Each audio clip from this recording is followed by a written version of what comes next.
इस प्रसंग को भागवत का प्राण कहा गया है। जैसे शरीर तो हो, लेकिन शरीर में अगर प्राण नहीं हो तो शरीर किसी काम का नहीं। ऐसे ही भागवत जी के जो आगे के 5 अध्याय हैं, इसे रास पंचाध्यायी कहा गया है। और रास पंचाध्यायी जो है वो भागवत के प्राण हैं। किसे कहते हैं रास? ये वो प्रसंग है जो जीव और शिव की एकता को प्रतिपादित करते हैं। रास किसे कहा गया है? रसानाम समूह इति रासः, जहां सभी प्रकार का रस घनीभूत हो जाए उसे रास कहा गया है महाराज। और रस किसे कहते हैं? उपनिषद वाक्य है रसो वै सह, रस स्वयं परमात्मा है। और हर जीव महाराज रस प्राप्ति की आकांक्षा करता है। हर जीव रस प्राप्त करना चाहता है। रस प्राप्ति ही जीव का लक्ष्य है। अब सबका अलग अलग रस है महाराज। किसी को कथा सुनने में रस आता है, किसी को भजन सुनने में रस आता है, तो किसी को केवल भोजन करने में रस आता है, किसी को नृत्य करने में रस आता है, किसी को सिनेमा देखने में रस आता है, किसी को गौ सेवा करने में रस आता है, किसी को राष्ट्र सेवा करने में रस आता है। सबका अलग अलग रस है। लेकिन संसार के सारे रस जहां घनीभूत हो जाए, रसानाम समूह इति रासः, जहां दुनिया का कोई आनंद वंचित नहीं रहे, उसको रास कहा है महाराज। और इसलिए ये 5 अध्याय जो है ये रास पंचाध्यायी के नाम से भागवत में कहे गए हैं, जहां जीव और शिव की एकता को प्रतिपादित किया है। कब किया है महाराज भगवान ने रास? गोपिकाओं को भगवान ने रास का आनंद प्रदान किया, लेकिन कब किया? इस रास के प्रसंग से पहले भगवान इंद्र का मान मर्दन कर चुके हैं, भगवान ब्रह्मा जी के मोह को परास्त कर चुके हैं। आज कामदेव ने आकर के प्रार्थना करी कि प्रभु अगर आप मेरे ऊपर विजय प्राप्त करके बताओ तो मैं आपकी सत्ता को स्वीकार करूं। भगवान ने कहा कामदेव क्या तुम्हें पता नहीं, पूर्वावतार में ही तुमको मैंने परास्त किया।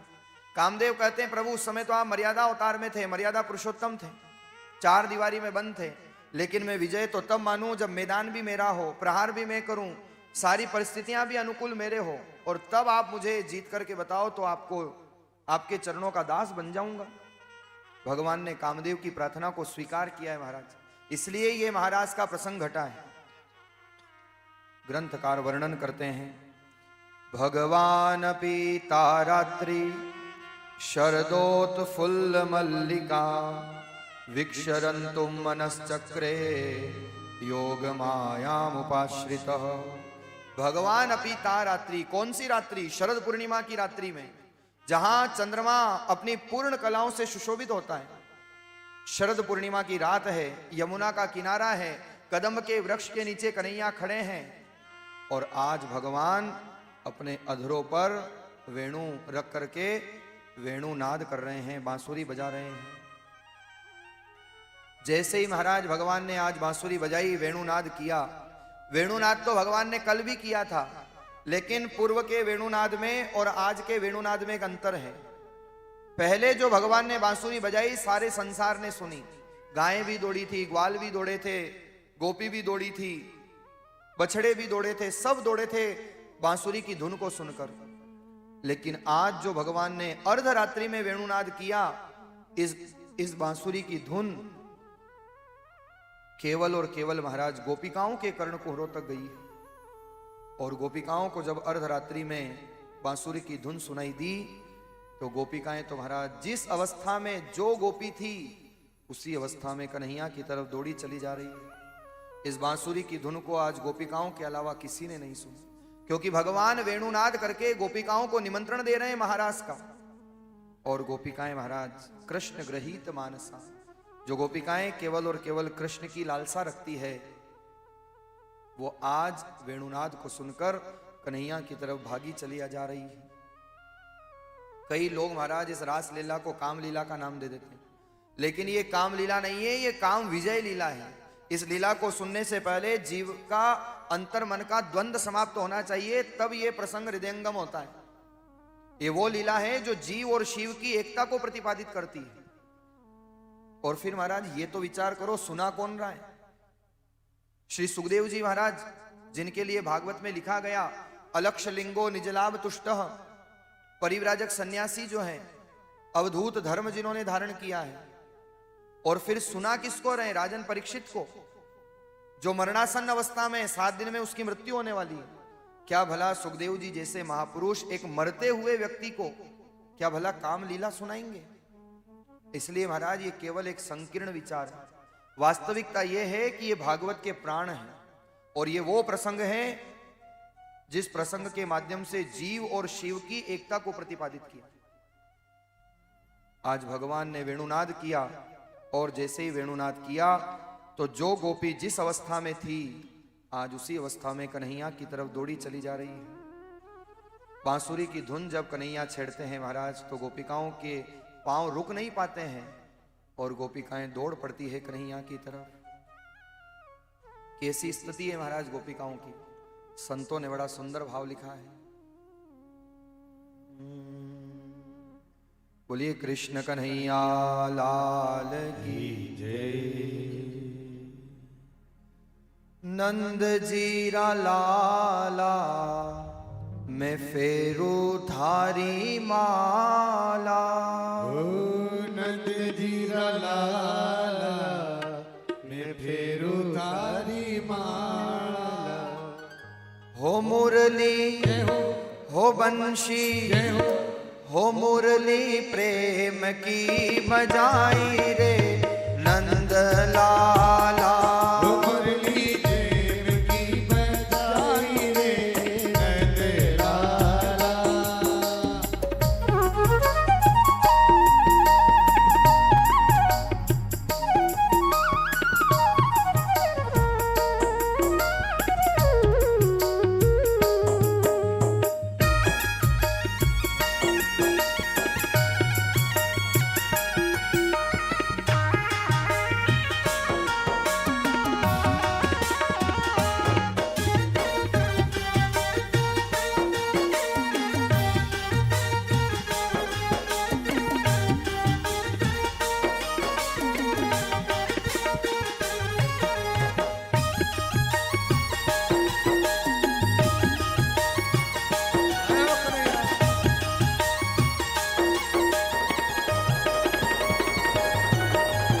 बंशी की आवाज में तो रसोड़ा में सोड़ी थी।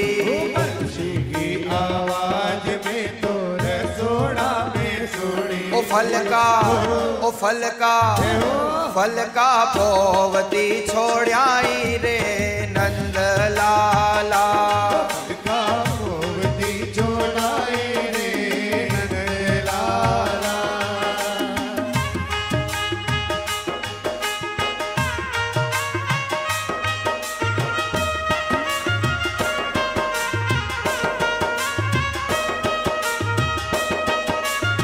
चार भुजा नाथ की।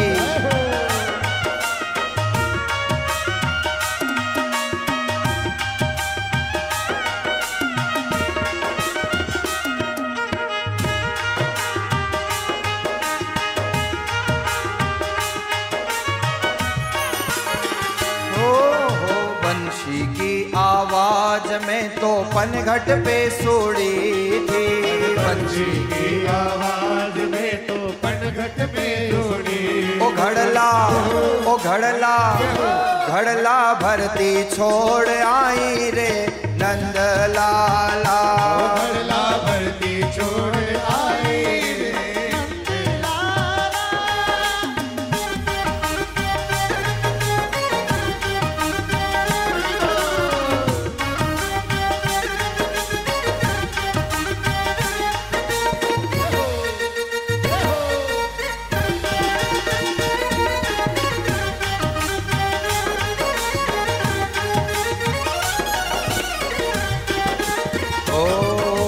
बंशी की आवाज में गौशाला में सोड़ी थी। बंशी की आवाज में गौशाला में सोड़ी। ओ गाया डूबती छोड़ आई रे नंद लाला। गाया डूबती छोड़ आई रे नंद लाला।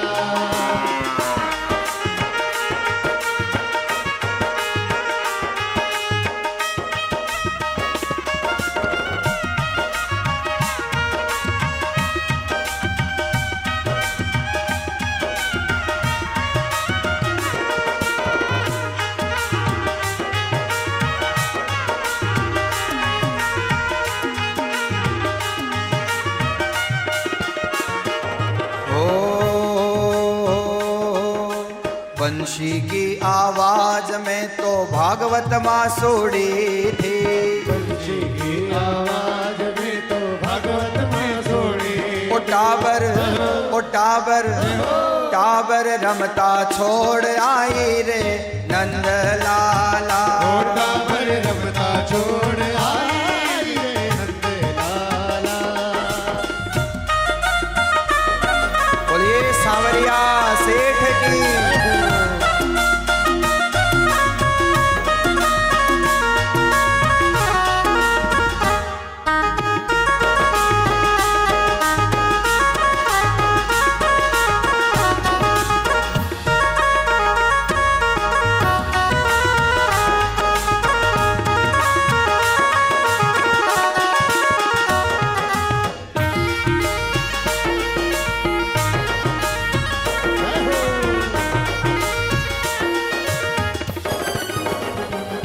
हो नंद जीरा लाला में फेरू थारी माला। ओ बंशी ओ मुरली बंशी प्रेम की बजाई रे नंद लाला। बंशी प्रेम की बजाई रे नंद लाला। बंशी प्रेम की बजाई रे नंद लाला। बंशी प्रेम की बजाई रे नंद लाला। बंशी प्रेम की बजाई रे नंद लाला। बोलिए कृष्ण कन्हैया लाल की जय। बोलिए द्वारिकाधीश की। भगवान आज प्रेम की बांसुरी बजाते हैं महाराज। और जब भगवान ने वेणुनाद किया तो सब गोपिकाएं कन्हैया की तरफ दौड़ी चली आ रही। लेकिन जब गोपिकाएं आई है तो महाराज भगवान ने भी आज सब गोपिकाओं को जैसे ही देखा कि गोपिकाएं आई तो भगवान कहते हैं, भगवान ने कहा तुम अर्धरात्रि में क्यों अपना घर छोड़ करके आई हो? अरे इस समय तो तुम्हें अपने आंगन में होना चाहिए।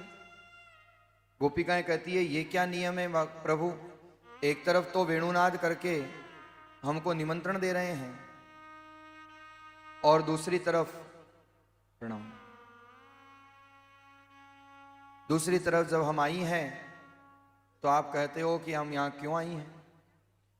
भगवान आज गोपिकाओं की परीक्षा ले रहे हैं। भगवान ने कहा गोपिकाओं आ गई हो तो कोई बात नहीं, वापिस चली जाओ। और महाराज गोपिकाएं कहती है प्रभु ये कौन सा न्याय हुआ? आज भगवान ने जब वापिस जाने के लिए कहा तो महाराज गोपिकाएं कहती है प्रभु एक तरफ तो आप कहते हो सर्वधर्मान परित्यज्य माम एकम शरणम व्रज, सबका त्याग करके मेरी शरण में आ जाओ, और जब हम सबका त्याग करके आई हैं तो आप कहते हो कि हम वापिस चली जाएं। ये तो प्रभु कोई न्याय नहीं हुआ। लेकिन भगवान ने भी पूरी परीक्षा ली। भगवान ने कहा कोई बात नहीं, आ गई सो आ गई, अब वापिस चली जाओ। गोपिकाएं कहती है नहीं प्रभु, और आप कहते हो तो ठीक है हम चली भी जाएं, लेकिन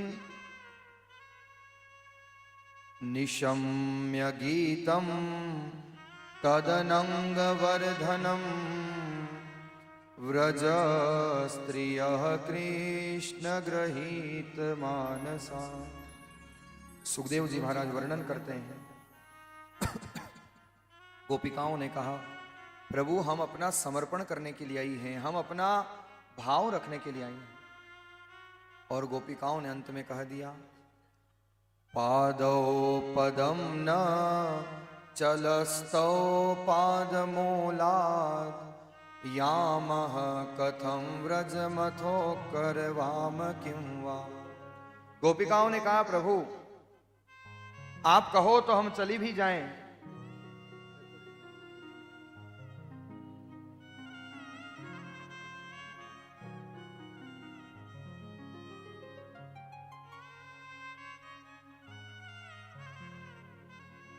हमारे मध्य में परम पूज्य महंत श्री जगदीश दास जी महाराज बनास तट मंगरोप महादेव से आप पधारे। अच्छी ताली बजा करके आप स्वागत कर दीजिए।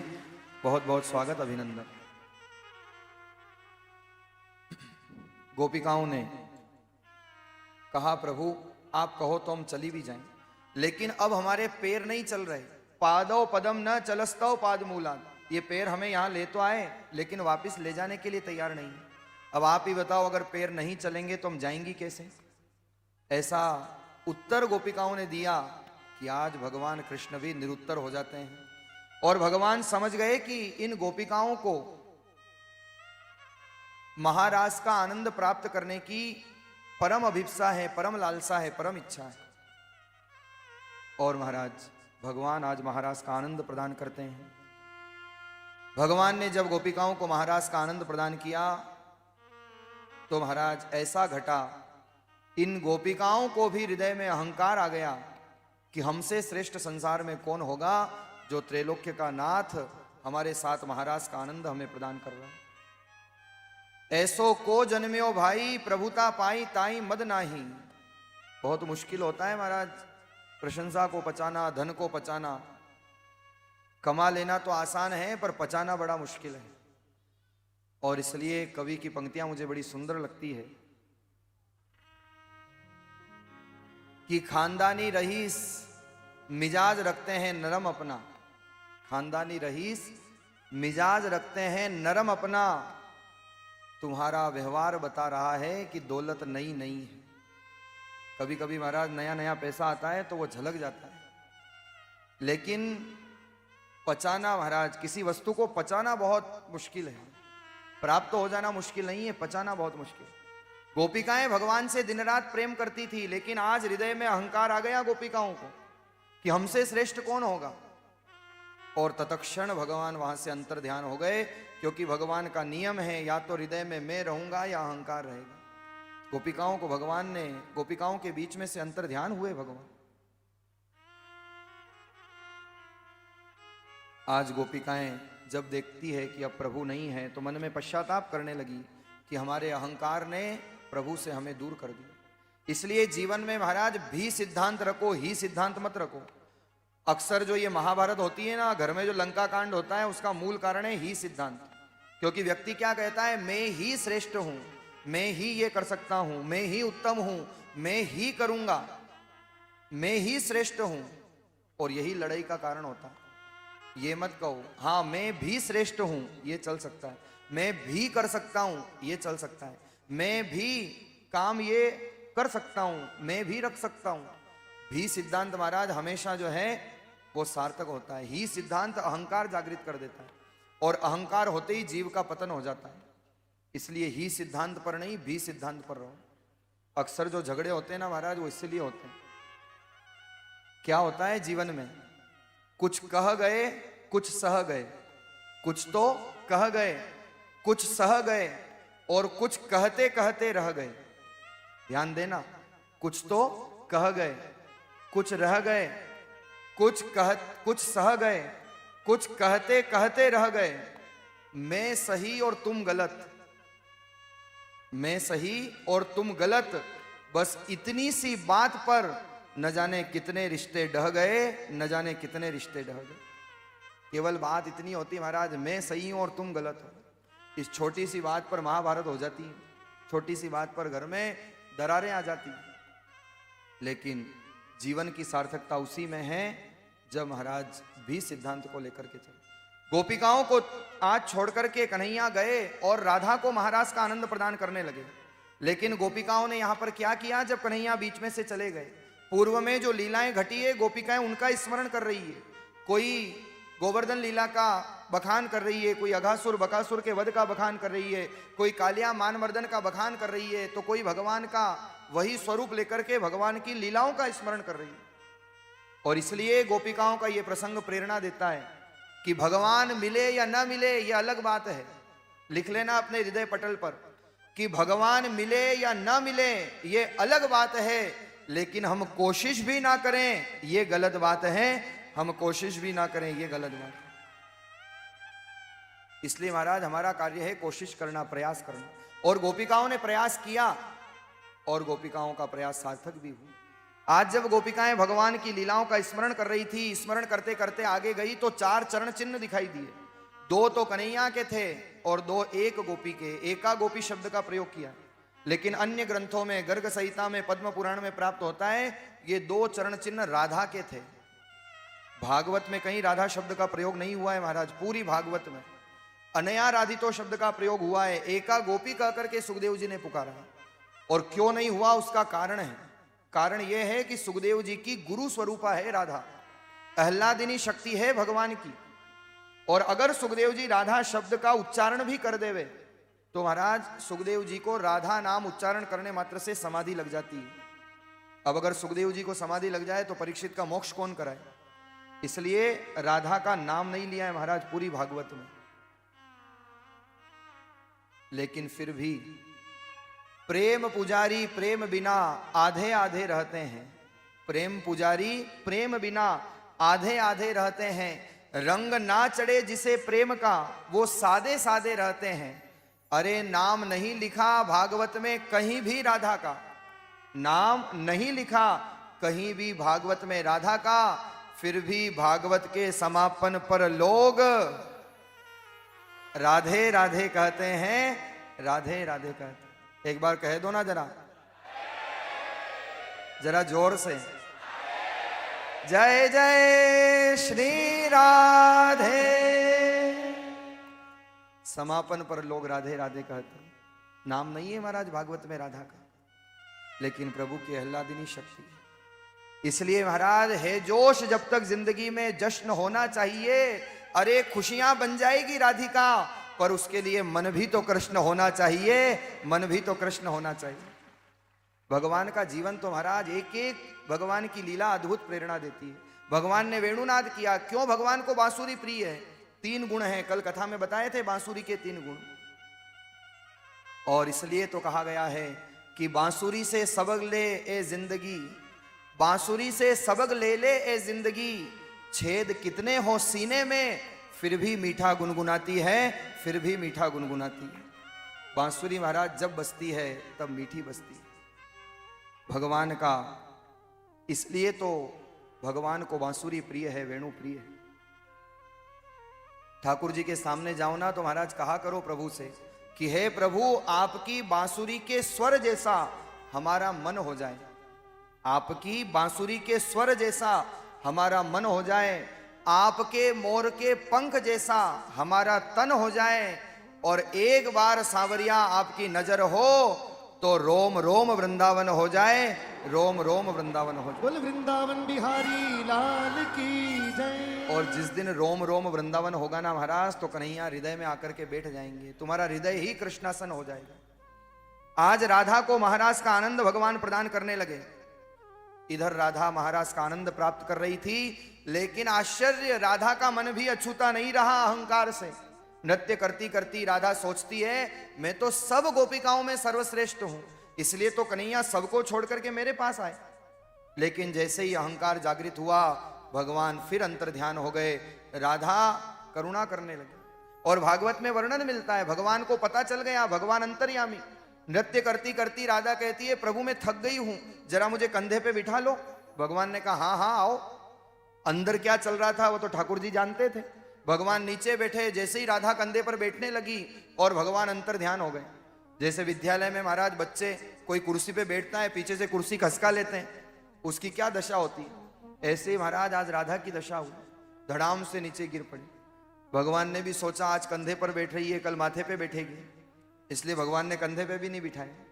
लेकिन मूल कारण था हृदय में अहंकार जागृत हो गया था। और भगवान का नियम है महाराज, मैं था जब हरि नहीं, हरि है मैं नाए, प्रेम गली अति साकड़ी तामे दो ही न समय। या तो महाराज प्रेम रहेगा, या तो भक्ति रहेगी, या अहंकार रहेगा। और राधा को भी महाराज आज भगवान छोड़ करके चले गए। इधर तो गोपिकाएं विलाप करती करती आई और देखा तो राधा भी विलाप कर रही थी। और जब सबका संगम हुआ, गोपिकाओं का जो करुणाद्र भाव जागृत हुआ, जैसे भागवत के प्राण रास पंचाध्यायी, वैसे रास पंचाध्यायी के प्राण हैं गोपी गीत। जब गोपिकाओं को महाराज का आनंद प्रदान करते करते ठाकुर जी अंतर ध्यान हो जाते हैं तो गोपिकाओं का हृदय करुणाद्र होता है और गोपिकाओं के हृदय से जो भगवान के चरणों में भाव निकले हैं उन्हीं भावों को सुखदेव जी महाराज ने शब्दों में पिरो दिया है, व्यास जी ने शब्दों में पिरो दिया है। गोपी गीत का एक एक भाव महाराज बड़ा अद्भुत है। क्या गोपिकाओं की करुणा इसमें व्यास जी महाराज ने प्रदान की है। आइए, संपूर्ण गोपी गीत तो संभव नहीं, लेकिन एक दो श्लोकों का स्मरण अवश्य करिएगा। क्या है गोपी? गोपी किसी वेश का नाम नहीं है महाराज, गोपी किसी शरीर का नाम भी नहीं है, गोपी वस्त्र का नाम भी नहीं है, गोपी भाव का नाम है। गोपी भाव होना चाहिए। अगर भगवान को प्राप्त करना चाहते हो तो चार अवस्था में भगवान बहुत जल्दी मिलते हैं। या तो गोपी बन जाओ, या बालक बन जाओ, क्योंकि बालक का मल निश्चल होता है, या तो गोपी बन जाओ, या बालक बन जाओ, या ब्रह्म ज्ञानी बन जाओ, और या फिर भोले बन जाओ महाराज। भोला जो जीव होता है ना, जो मन से सहज होता है, पवित्र होता है, उस पर ठाकुर जी की कृपा हो जाती है। इसलिए स्वामी रामचरण जी महाराज अपनी वाणी में फरमाते हैं कि सरल भक्ति नहीं चाहिए, चाहिए सरल स्वभाव। श्री महाराज ने वर्णन किया, भक्ति कठिन होनी चाहिए, स्वभाव सरल होना चाहिए। लेकिन लोगों ने उल्टा कर दिया, स्वभाव तो कठिन बना लिया, भक्ति सरल करना चाहते हैं। भक्ति महाराज जितनी कठिन होगी उतना ही फल अद्भुत प्राप्त होगा। अस्तु, गोपी क्या है महाराज? गोपी शरीर का नाम नहीं है, गोपी भाव का नाम है। गोपिकाओं का जीवन था, दिन रात कृष्ण के लिए रुदन किया करती थी गोपिकाएं, और एक एक आंसू में कृष्ण प्रेम झलकता था। इसलिए मैं अक्सर कहा करता हूं कि दर्द की अनुभूति के भूगोल को कोई क्या लिखेगा। जिसके हृदय में दर्द है, पीड़ा है, वो वही जान सकता है महाराज। दर्द की अनुभूति के भूगोल को कोई क्या लिखेगा, बांसुरी की वेदना के बोल को कोई क्या लिखेगा। कृष्ण की रास लीला लिखना, कृष्ण की रास लीला देखना तो बहुत सरल है, पर गोपिकाओं के आंसुओं का मोल कोई क्या लिखेगा, गोपिकाओं के आंसुओं का मोल कोई क्या लिखेगा। ये रास लीला महाराज कोई साधारण लीला नहीं है। एक एक अश्रु में कृष्ण प्रेम झलकता है। गोपिकाओं का प्रेम था, तभी तो महाराज कन्हैया रोक नहीं पाते थे अपने आप को। आज जब गोपिकाएं करुणाद्र होती है तो व्यास जी महाराज की कलम चली है गोपी गीत के रूप में। जयति तेधिकम जन्मना व्रज श्रयत इंदिरा सश्वदत्र हि दयित दृश्यता दीक्षुतावका स्त्वयि धृता सव त्वां विचिन्वते शरदुदाशये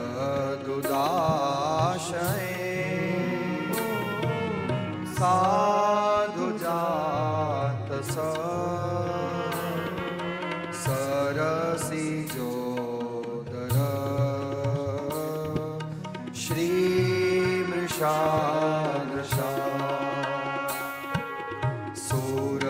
सूरतनाथ के अशुल्क दासिका वरदनि हन्तो नेह किं ईश जलाप्यया व्याल राक्षसा वर्षमारुता वैद्युतानला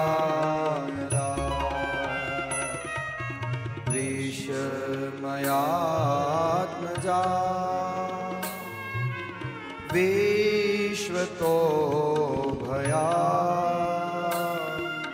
दृशभते वयम् रक्षितामो। क्या गोपी गीत के एक एक शब्द है महाराज। वर्णन किया जाए तो केवल गोपी गीत पर ही कितने दिनों तक बोला जा सकता है। गोपिकाओं ने करुण क्रंदन किया है, करुण प्रार्थना की है। जयति तेधिकम जन्म नाव्रज, प्रभु जब से आपका जन्म ब्रज में हुआ है मानो लक्ष्मी ने तो यहाँ के निवास कर लिया।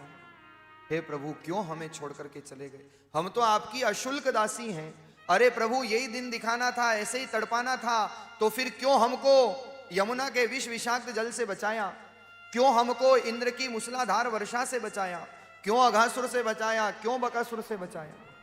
गोपिकाएं याद करती है उन प्रसंगों को और अंत में तो कह दिया महाराज, इति गोप्य प्रघायन्ते प्रलपन्तस्य चित्रधा रुरुदुः सुस्वर राजन कृष्ण दर्शन लालसा। कौन है गोपी? रुरुदु सुस्वर राजन, जो उच्च स्वर में महाराज करुणा को जागृत करती है, उसका नाम है गोपी। और इसी करुण भाव को देखकर गोपिकाओं ने कहा, प्रभु के दर्शो के तन तजू तुम बिन रयो न जाए, या तो अब आप आकर के दर्शन दे दो, नहीं तो हम अपने प्राणों का त्याग कर देंगी।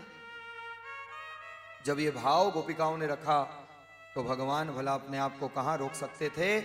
आज गोपिकाओं के बीच साक्षात भगवान पुनः अवतार ले लेते हैं। देवता लोग पुष्पों की बरसात करते हैं, जय जयकार करते हैं। बोलिए वृंदावन बिहारी लाल की जय। आज भगवान ने गोपिकाओं के मध्य अवतार लिया, गोपिकाएं प्रसन्न होती है। और आइए महाराज, भगवान महाराज का आनंद गोपिकाओं को प्रदान करते हैं। ऐसा अद्भुत महाराज जिसको दर्शन करने के लिए, जिसके स्वयं ब्रह्मा जी लालायित हैं, भगवान शंकर लालायित थे, भगवान विष्णु लालायित थे, भगवान भोलेनाथ तो रूप बदल करके महाराज के मंडप में आ गए। विश्वकर्मा के द्वारा सुंदर मंडप सजाया गया। और महाराज जो गोपिकाएं आज आई है, 9 लाख गोपिकाएं हैं ब्रज में। 9 लाख गोपिकाओं के साथ 9 लाख ही कृष्ण, एक एक गोपी के साथ एक एक कृष्ण। ऐसा अद्भुत महाराज वहां का दर्शन। और ऐसा दृश्य था कि लाली तेरे लाल की जित देखूं तित लाल, लाली देखन में चली तो मैं भी हो गई लाल। 9 लाख गोपिकाएं, 9 लाख कृष्ण। बड़े बड़े ऋषि महाराज गोपिकाएं बनकर के आए हैं। और महाराज के मंडप में आज भगवान महाराज का आनंद देने लगे। आइए, भगवान जब महाराज का आनंद प्रदान करते हैं तो भगवान के भक्त बड़ा सुंदर लिखते हैं। बोलिए रास रसैया कृष्ण कन्हैया लाल की जय। राधा नाचे कृष्ण नाचे, नाचे गोपीजन। राधा नाचे कृष्ण नाचे, नाचे गोपीजन। मन मेरो बन गयो सखी रे पावन वृंदावन। मन मेरो बन गयो सखी रे पावन वृंदावन। रास रच्यो है, रास रच्यो है यमुना किनारे, महारास रच्यो है।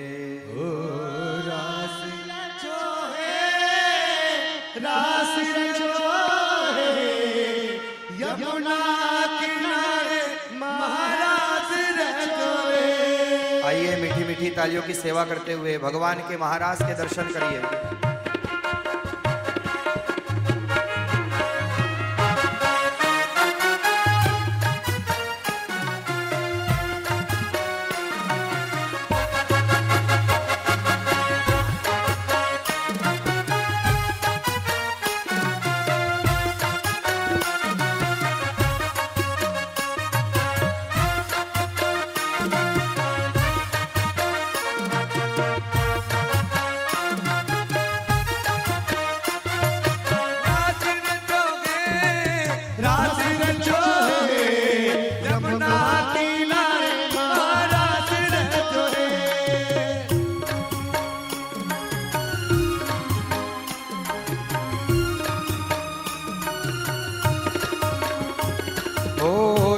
झुम नाचे राधा रानी, सुन के मीठी मुरलिया।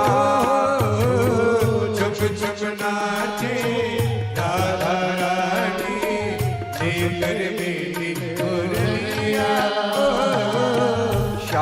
छवि पर सब बलिहारी, गोपी ग्वाल और गैया।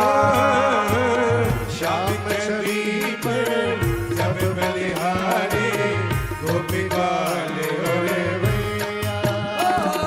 सरर सरर चाले रे मधुरपुर भैया रे, सरर चाले रे मधुरपुर भैया रे। मेधा गाजे रे श्याम संग राधा नाचे रे। ओ मेरा नाचे रे, श्याम संगी राधा नाचे रे। हो रास रजो है, रास रजो है, यमुना किनारे वहाँ। रास रचो रे, रास रचो रे, रास रचो रे, यमुना किनारे रास रचो रे।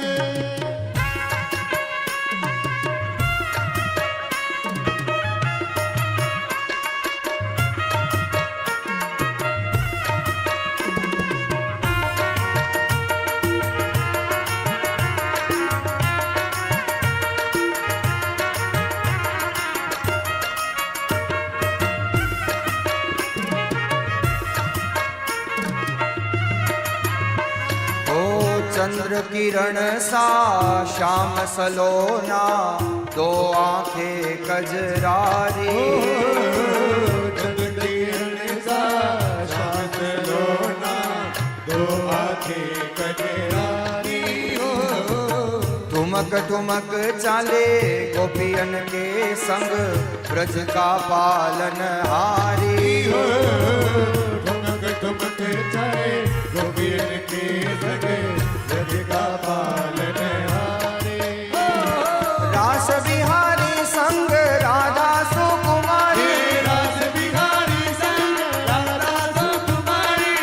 ब्रज में विराजे रे श्याम संग राधा नाचे रे। ब्रज में विराजे, श्याम संगी राधा नाचे रे।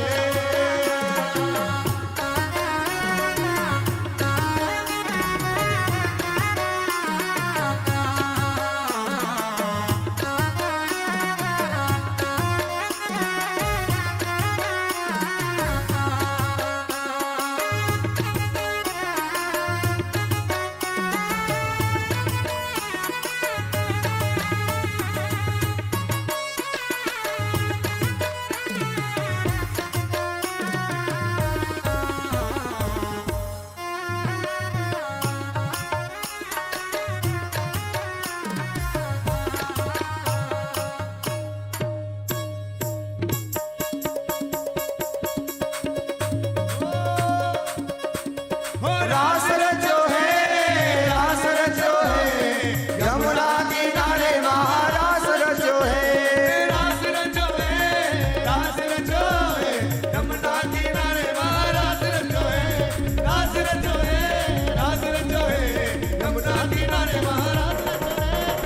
रास रचो है, रास रचो है, यमुना किनारे वहाँ रास रचो है। ओ यमुना किनारे वहाँ रास रचो है, यमुना किनारे बोले रास रासेश्वर कृष्ण कन्हैया लाल की, बोले द्वारिकाधीश की, बोले भक्तवत्सल भगवान की। आइए महाराज, भगवान के महारास का आनंद आज गोपिकाओं ने प्राप्त किया। क्या है महारास?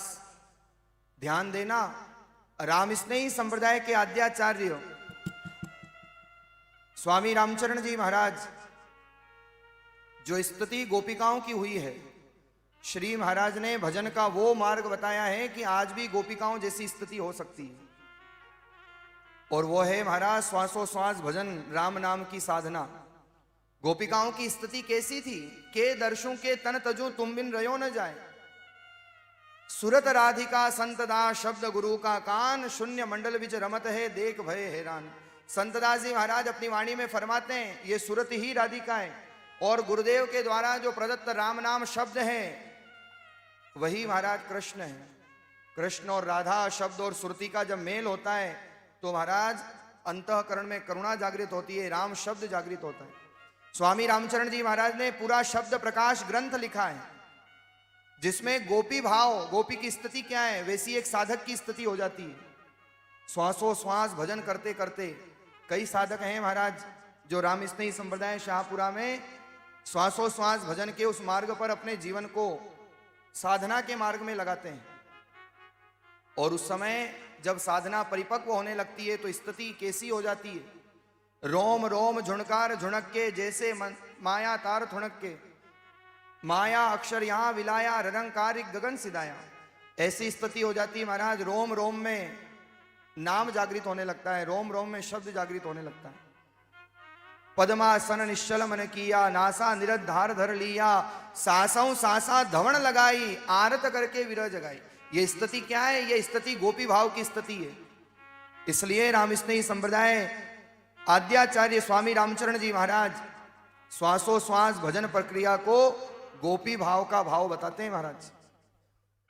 ऐसी विधि विरणी की होई, जब भजन करता है ना कोई साधक तो अंदर से विरह जागृत होने लगता है, तड़पन जागृत होने लगती है कि अब मेरे आराध्य मिल जाए, अब मेरे राम मिल जाए, अब मेरे प्रभु मिल जाए।